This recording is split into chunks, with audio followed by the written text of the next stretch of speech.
If you have a Bible and you want to, let's turn to 2 Timothy chapter 1, verse 7. This has been a class on how to keep fear from scaring you to death. And we're not admonished not to have fear. We are admonished on how to handle it if we do have it. And there are some types of fear that we're asked not to have and other types that we're asked to have. And this class is designed to keep fear from paralyzing us or destroying us or making us ineffective as God's people. Life kind of prepares us to be scared of things. Mostly it's about the unknown future, because surprises are not always pleasant, are they? They are not. And so if I have a history of having unpleasant surprises, it can make me scared of surprises. And tomorrow is a surprise because I have no idea what will happen. So how do I live with that every day of my life? Well, the approach we take to keeping fear from scaring us to death is important. And what I've determined in my own mind is I can't address each individual fear in my life and work on that until I'm done being scared of it, and then go to the next, go to the next, go to the next, piecemeal it together, because I'll never get through my list. Like, how do you get over fear of strangers like I have? Well, what about fear of the dark? I could call everybody down here in the corner and say, everybody who's scared of the dark, come down here and we're going to work on a desensitization exercise on how to quit being scared of the dark. So y'all got that down? Now let's go over to our fear of snakes and see if we can get that done. Some of us will be a lifetime trying to get that done. So we can't take the approach that we have to get rid of each fear individually in order to have an effective and a boldness characterized life. So the answer can't be based on our circumstances. And because we can't control our circumstances enough to control our fears. Don't we know that we're not in control a whole lot? There's quite a bit in our lives that we cannot control. So if we insist on our circumstances being right before we can quit being scared, then we're in a world of hurt because we can't ever make that happen. So the answer to our fear problem has to be principle-based. It can't be circumstance-based. And what I mean by that is, let's say I'm 6 years old and I climb an apple tree and I fall out. Well, I'm subject to hitting the ground, am I not?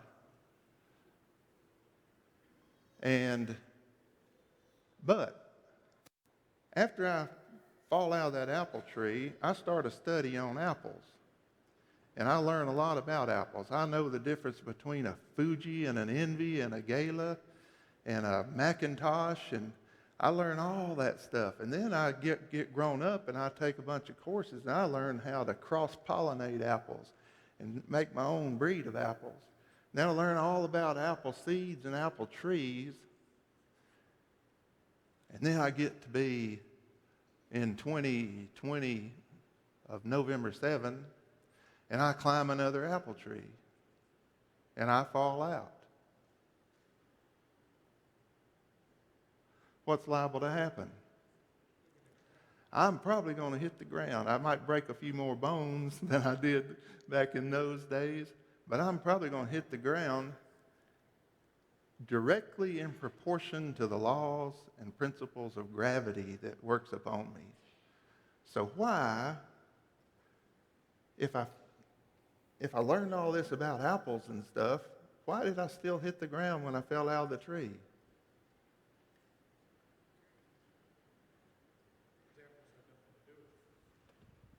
Steve said because apples have nothing to do with it.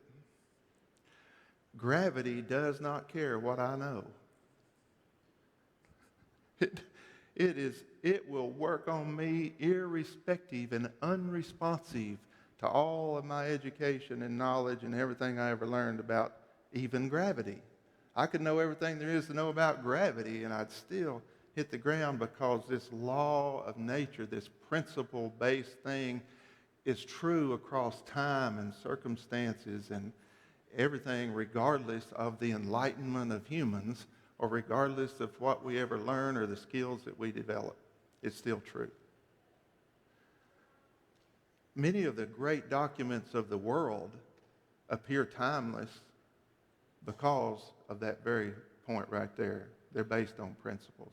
So the answer to my fear problem has to be principle-based. It can't be circumstance-based.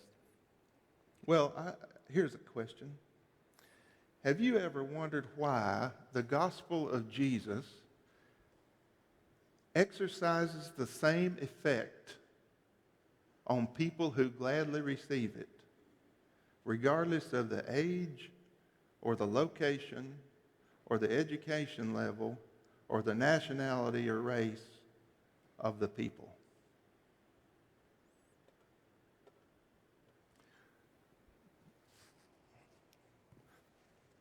January 8, 1956, Nate Saint flew a Piper Cub onto a sandbar on a river in Ecuador, along with 4 of his missionary buddies. They were trying to make contact with a little-known group of people called the Waodani. And the neighboring tribes called them the Auca, A-U-C-A, which means naked savage. And they were trying to make contact with these people to bring them the gospel of Jesus. So they landed that plane on that sandbar in hopes of making contact with the Waodani. Well, they did. The Waodani came out of the woods and speared and killed all 5 of those guys on that morning. Nate Saint had a son named Steve, who was 5 years old at the time. And Nate Saint had a sister named Rachel.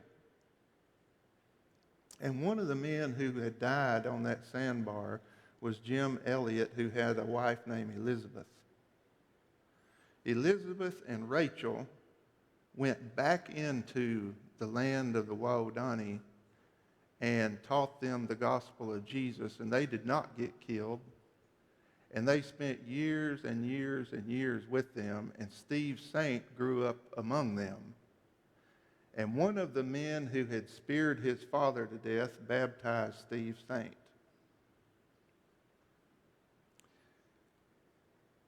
And Steve grew up among them, and many of them were God-follower people.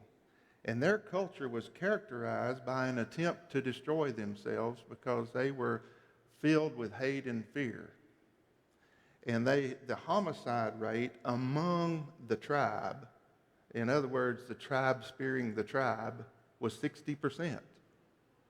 So the Waodani were on their way to extinction because of this idea of they need to spear everybody full of hate. Steve grew to be 50 years old or so, or 43 or something like that. And he went back among those people, and he had a question about, did his daddy and all their friends die in vain? In other words, did they die thinking they hadn't accomplished anything? And it bothered him real badly. And so he asked the people about that. And the people, there were 3 of the men who had participated in the spearing who were still alive, who were Christians, and he asked them about that day. And they described some things that to them appeared kind of otherworldly about that day. But when they described it, one of the guys said, "Your father and the other foreigners who came here to give us God's carvings, being speared and dying, This is what I experienced, and I knew we had done badly.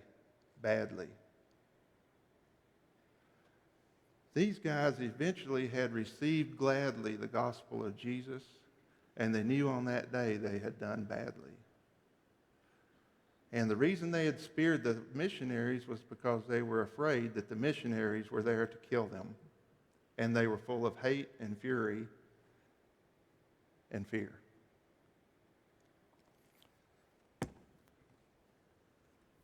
Plinius Secundus, AD 112, was the magistrate of Bithynia Pontus, which is now Turkey. He wrote a letter to the Emperor Trajan, and he said, "What must I do with these Christians?" My wife bought me the Harvard Classics one time, a few years ago, which is 10 feet of bookshelves. And somebody decided that if you're going to be educated, you need to read them. Well, I'm not quite educated, but I have read some of them. And one of them was the writings of Plinius Secundus, and his Americanized name is Pliny the Younger. And he had an uncle whose name was Pliny the Elder, who was quite a talented, extremely talented man whom died in the eruption of Mount Vesuvius when he went in to try to save some friends with his ship. And an offshore wind came in and kept him from leaving the harbor, and we assume he died from the inhalation of the volcano stuff. But Pliny the Younger, when he was magistrate of Bithynia Pontus, said, "I haven't ever been present at any trials concerning people who profess Christianity, and I'm unacquainted not only with the nature of their crimes or the measure of their punishment, but how far it's proper to enter into an examination concerning them." He said, I don't know if I'm supposed to punish the old and the young, or if I'm supposed to not punish them if they repent. I don't know what I'm supposed to punish them with or how. And so he asked Trajan the emperor what to do. And he said, I asked them, here's what I've done up to this point. I asked them whether they were Christians. If they admitted it, I repeated the question twice and threatened them with punishment. And if they persisted, I ordered them at once to be punished. And his thinking was that they're just being obstinate, so obstinacy itself is a justifiable reason to punish them. Whether or not he's doing right on the Christian question, the obstinance is what he's punishing. Well, but he said this crime is spreading while it's under prosecution. And it's spreading throughout not just the villages, but the whole countryside. And he says most of the people repent after I tell them they're going to get punished if they don't say they're not Christians. But he said there's no forcing, it is said, those who are really Christians into any of these compliances. So Christian had a name of not backing down from anything, of any kind of punishment. And so he said, I got myself some people, and I ordered them to, I tried to find out what they believed. And here's what they believed. They affirmed that their entire guilt or error was that they met on a stated day before it was light. I think it was Sunday they met. And I think that they met on Sunday before it was daylight because Sunday was a work day. I think that. And they addressed a form of prayer to Christ as if Christ were a divinity, binding themselves by a solemn oath to do these things, not for the purposes of any wicked design, but to never commit any fraud, don't commit any theft or adultery, never to falsify their word or deny a trust when they should be called upon to deliver it up.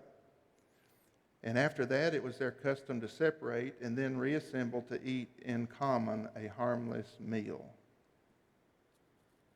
Well, that's what Christians today do. Those who gladly accept the gospel of Christ have commonalities across time, space, nationalities, geography, all that. And he said he got 2 female slaves and he was going to extort the real truth out of them. And all he could find was an absurd and extravagant superstition. So he asked Trajan, what should I do? And Trajan said, don't go out of your way to look for these people. And if the crime is proved, go ahead and punish them, but don't go out of your way to look for them. Ricardo is a guy who flies for up and down the Amazon River preaching to people. And I asked him one time, I said, Ricardo, what do you say to someone who doesn't even know God, who doesn't know about God? What do you say to somebody who's never heard of Jesus? How do you even approach that subject? He said, well, everybody in them has something in them that tells them they're not God, and they need one. And everybody knows within themselves that they're not good, and a lot of them want to be good. And he goes from there. The root cause of our lostness and fear is principle-based, and it has to do with our beliefs. It has to do with what we think about things. And my fear isn't based on what is happening right now. Did you know that? It's not based on what's happening. It's based on what I believe about what's happening. For instance, if Tyrone came up to me with a machete and said, Nathan, I'm fixing to cut your arm off. Well, all righty then. If I couldn't think about it, would I be scared?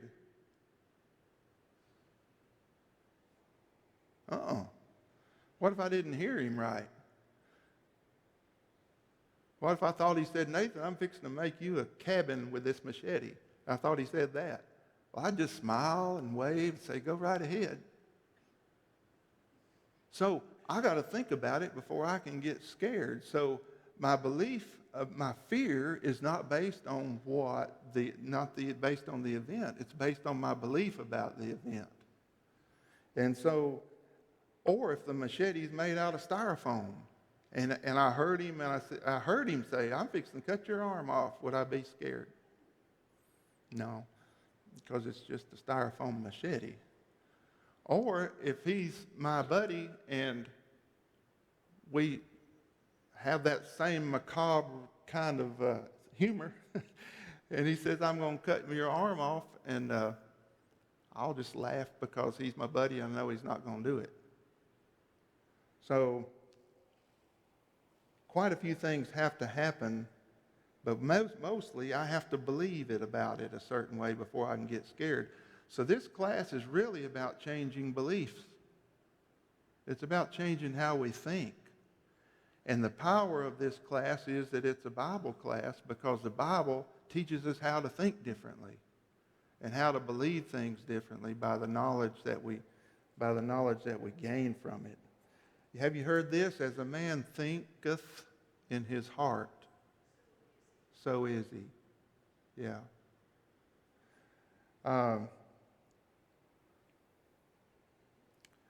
We kind of become what we think. I learned this little saying, be careful of your thoughts because they become words. And be careful of your words because they become actions. And be careful of your actions because they become habits. And be careful of your habits because that becomes your character. And be careful of your character because that determines your destiny. So, If we want to have any control over our destiny, what must we be careful of?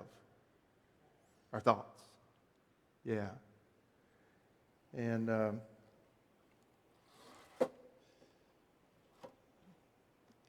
we've talked about how to change our thoughts. And here's one thing Paul said about it in Philippians 4. He said, "Brethren, whatever is true," this is verse 8, "whatever is honorable, whatever is right, whatever is pure, whatever is lovely, whatever is of good repute, if there's any excellence, or if anything worthy of praise, think on these things." How come?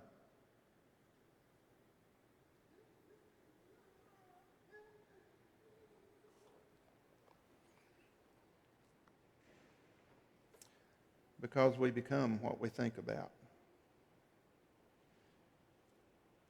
So we've talked about what we should do to keep fear from scaring us to death and whatnot. And we've taught in things that we're scared of. A good question to ask: is it based on the truth? And if it's not, we can get rid of that because it's a lie, and we don't have to be scared of lies. And so, but here's a big one. What about fear of loss? Are you scared of losing anything? That's a biggie, isn't it?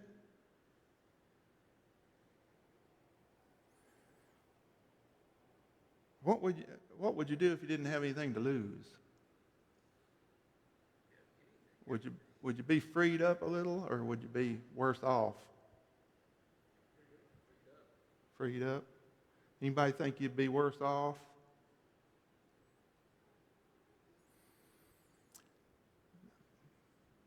There are some components to that give me a little bit of pause in saying you'd always be better off. And one of them is that I'm not sure how motivated I'd be if I didn't have anything to lose. Is it possible that we have our soul to lose? How motivating is that? So it's important then to know what to be scared of and what not to be scared of, because it motivates us in the right direction. But one pattern I've noticed in myself and in those about me, what am I? I'm nearly 60 years old. It's ridiculous. Well, when I'm in my 20s and 30s, I'm all about acquisition and building and growing things and attacking the problem and problem solving and dreams and hopes and ambitions. And so I'm out there on the offensive doing stuff. I'm impacting my environment and accomplishing things. Well, let's let 20, 25, 30 years go by, and now I've got some stuff. I got some money in the bank account. I got my family. I got my wife. I got my home. I got my land. And my focus shifts. Just seems like it shifts automatically. Whereas 10, 15 years ago, I'd be out there aggressively attacking the market. And now I'm thinking about how to keep the stuff I've got and keep other folks from getting it, or keep my own avarice or whatever I've got in myself from destroying it. But I've shifted from the offense to the defense. And I have to believe that I'm not sure that's the right thing to do.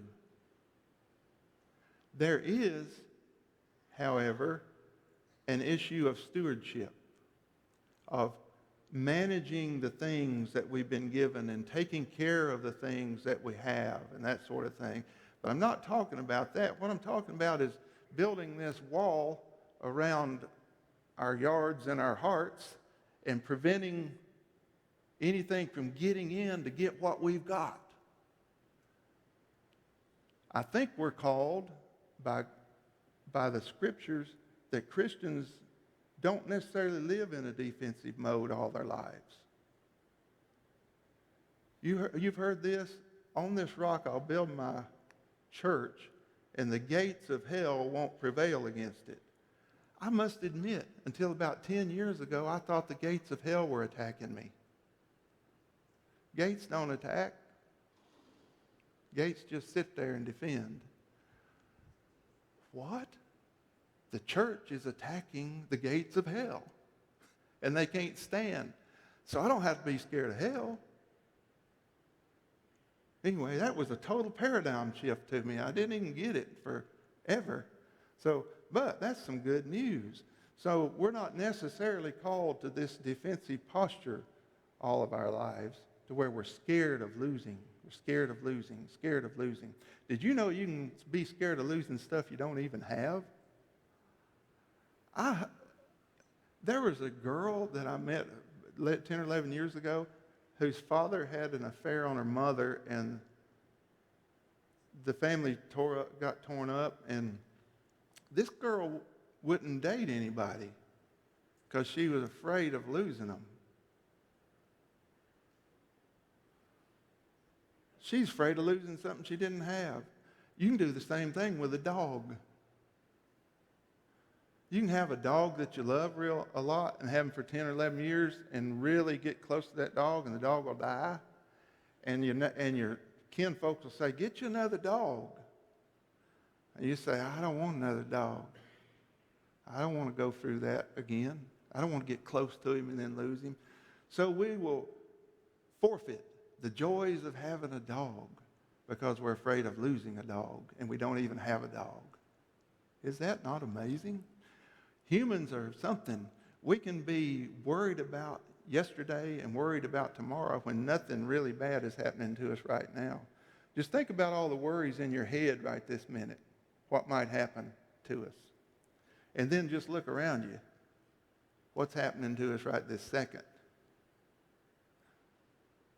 Nobody's cussing one another.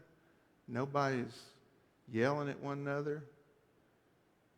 Nobody's getting drunk or in jail right now. We're just here worshiping God and thanking Him for stuff. So it's possible then to live our whole lives scared when we don't even need to be, because right now there's nothing going on. So if I'm dependent upon a savings account for my security, I'm less likely to be generous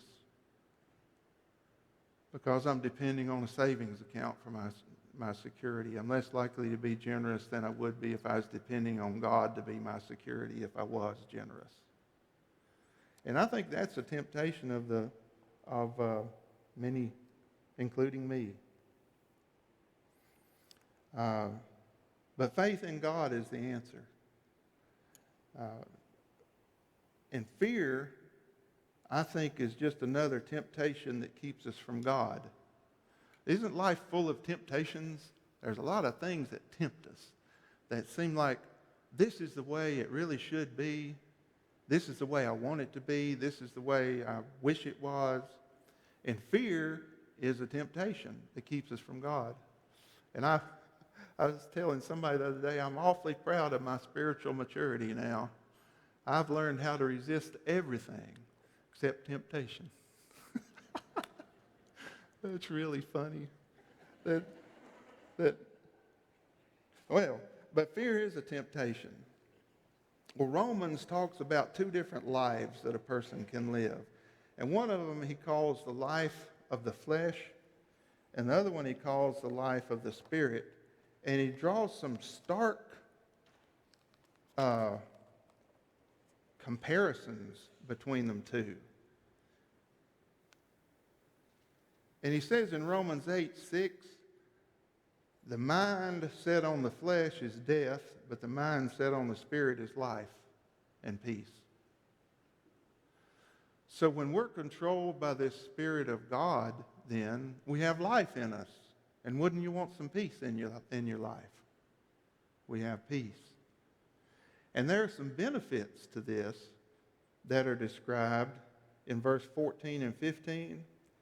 It says, all who are being led by the Spirit of God are sons of God. because you haven't received a spirit of slavery leading to fear again, but you've received the spirit of adoption as sons. So we're assured in the Scripture that we live a life according to the Spirit of God.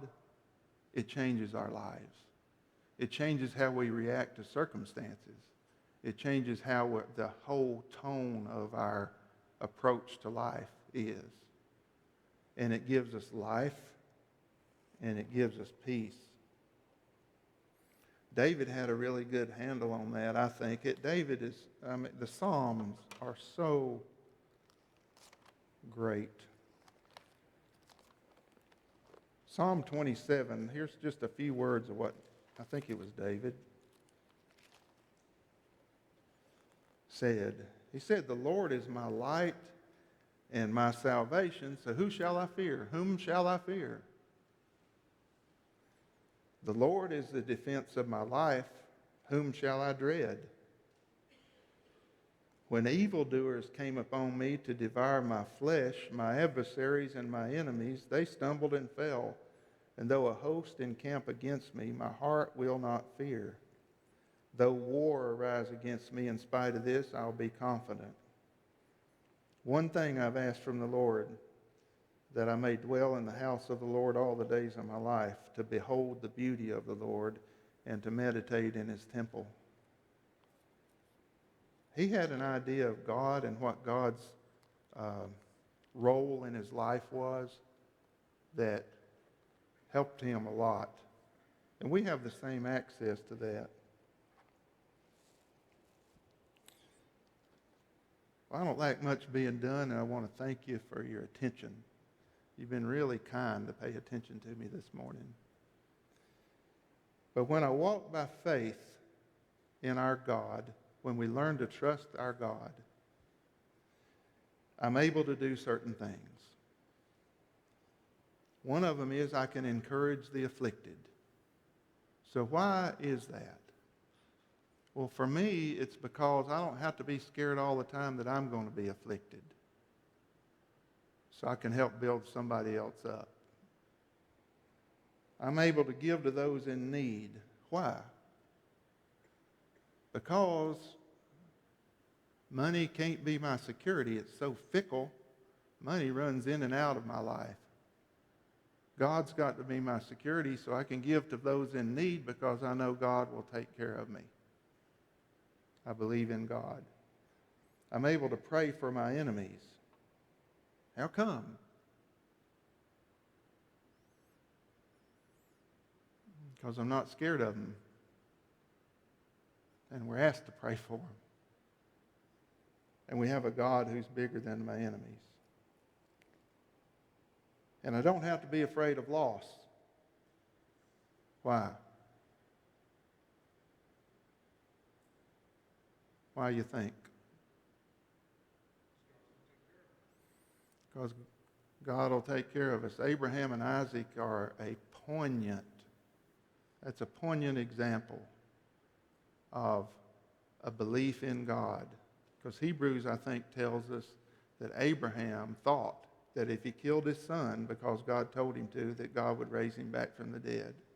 That's some trust in God.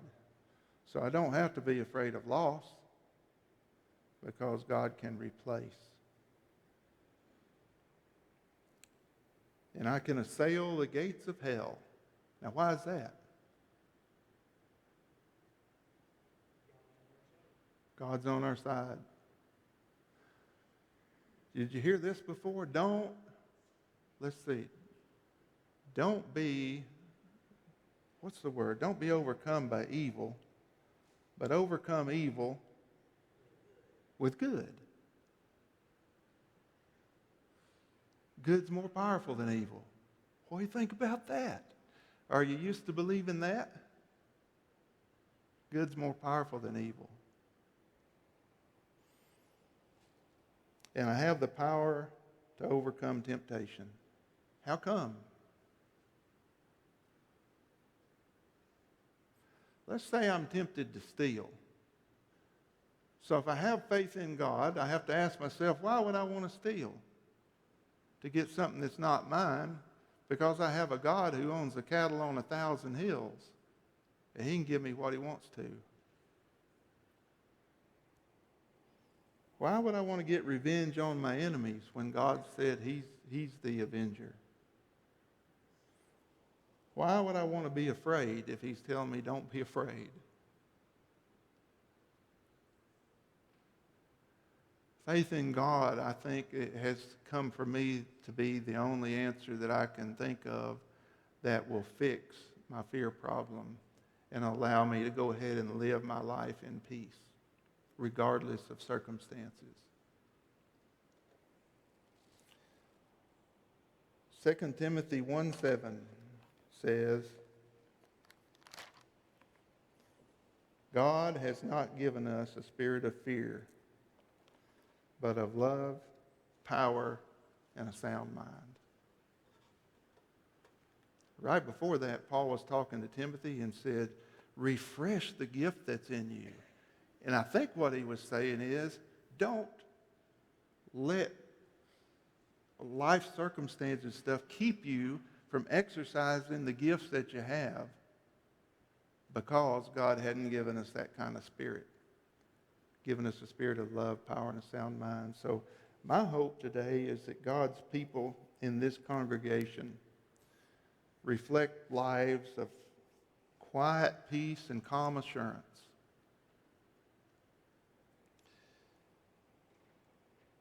Because we've cultivated a perfect trust in our God.